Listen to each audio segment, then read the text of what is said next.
Bonjour bien-aimés, que le nom du Seigneur soit béni. Nous voulons ce matin partager dans les Actes des Apôtres au chapitre 1 du verset 12 au verset 26. Dans ce passage, il nous est parlé que Jésus vient d'être enlevé, les disciples l'ont vu monter au ciel et certainement que leur cœur non seulement était dans la joie de voir l'accomplissement de la parole, mais aussi certainement dans la peine de voir que Jésus est parti.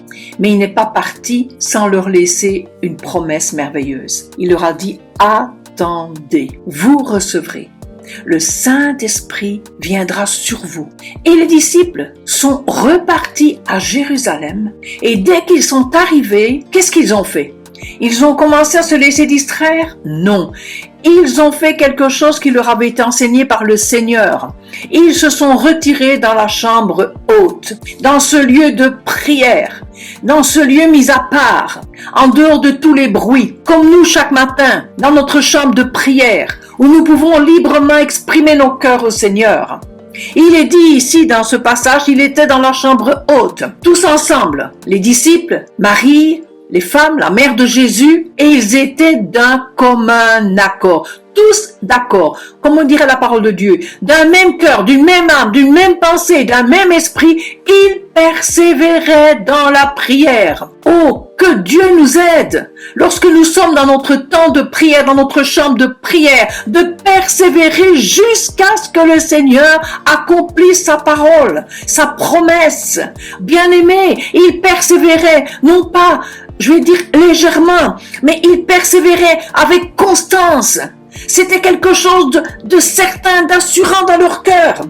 Ils ne voulaient pas se relâcher, ils n'ont pas abandonné, ils continuaient au jour après jour jusqu'à ce que le Seigneur accomplira sa promesse. Et là, dans ce temps de prière, tous ensemble d'un commun accord, Dieu parle à Pierre. Et Pierre va se lever. On dit qu'à ce moment-là, quelques jours plus tard, ils étaient 120. Et Pierre va parler, Pierre va dire, « Ô homme, frère, il fallait que s'accomplisse ce que le Saint-Esprit dans l'Écriture a annoncé d'avance. » Oui, il fallait. Et nous pouvons dire aujourd'hui, il faut que ce que le Seigneur a promis avant de partir, il nous a laissé sa parole. Il y a des promesses qui sont pour nous. Et il a promis le Saint-Esprit. Il veut nous le donner. Il veut que nous ayons cette force pour aller de l'avant.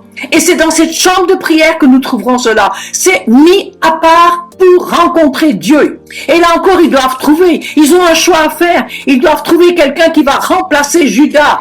Et j'aime bien ici parce qu'il dit, il ne faut pas n'importe qui. Il faut que ce soit quelqu'un qui a suivi le Seigneur dans tout son parcours. On va leur amener 2 personnes. Et il ne faut pas choisir parce qu'il est sympathique, parce qu'il les aime bien, parce qu'ils sont joviales. La parole de Dieu nous dit, ils vont prier encore et ils vont demander au Seigneur de leur révéler en disant, toi qui connais les cœurs, choisis. Souvenons-nous, la parole de Dieu dit, c'est moi, dit Jésus, qui vous ai choisi. Il t'a choisi, il m'a choisi. Alors sachons nous tenir dans sa présence.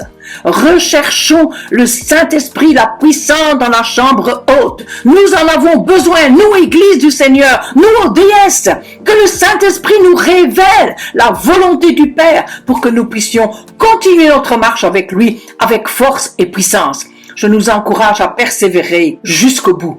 Soyez bénis et passez une très bonne journée.